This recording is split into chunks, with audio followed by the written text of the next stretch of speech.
नमस्कार। स्वागत है आपका रोज की सोच में। जानते हैं आप, धीरे धीरे मुझे आपकी आदत होती जा रही है। और हो भी क्यों ना, क्योंकि बात ही हम उन आदतों की करते हैं जो आप और मैं रोज करते हैं। अगर आपने अभी तक मेरे पिछले 3 एपिसोड्स नहीं देखे हैं तो आपसे रिक्वेस्ट है कि प्लीज देखिए और कमेंट कीजिए अगर वो आपको थोड़े भी रिलेटेबल लगते हैं तो। और अब बढ़ते हैं आज की सोच की तरफ। पहले कुछ लाइनें। हम हमेशा बदला चुकाना क्यों चाहते हैं?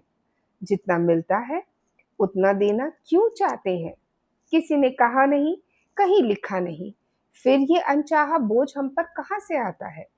नहीं समझे, मैं बात कर रही हूँ गिफ्ट गिल्ट की। जी हाँ, जो अक्सर हमारे साथ होता है। मान लीजिए आपके घर कोई अचानक आ जाता है और साथ में एक मिठाई का डब्बा या कोई चॉकलेट बॉक्स या कोई गिफ्ट ही ले आता है। तो उनकी हमसे कोई एक्सपेक्टेशन नहीं होती है, लेकिन फिर भी हम गिल्ट में आ जाते हैं, अनकंफर्टेबल हो जाते हैं और हमारा माइंड सोचने लगता है कि हमारे पास ऐसा क्या है जो हम जाते वक्त उनको दे सकते हैं।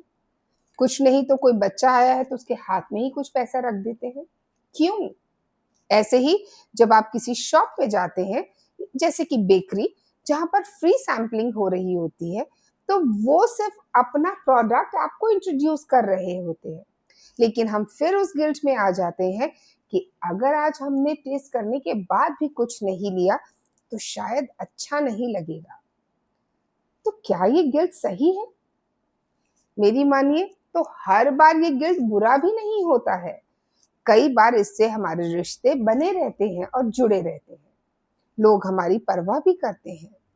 लेकिन दिक्कत तब आती है जब हम इसे बोझ समझ के करते हैं। तो अगली बार जब आप किसी को गिफ्ट दे रहे हो या रेसिप्रोकेट कर रहे हो, तो एक बार पॉज कीजिएगा और सोचिएगा, क्या आप वो दिल से दे रहे हैं या बोझ समझ के दे रहे हैं? क्योंकि अगर आप बोझ समझ के कर रहे हैं तो वो गिफ्ट नहीं, एक ट्रांजैक्शन बन जाएगा। आई होप आपको ये बात समझ में आई हो। मिलते हैं अगले एपिसोड में अगली सोच के साथ। तब तक जय हिंद, नमस्कार।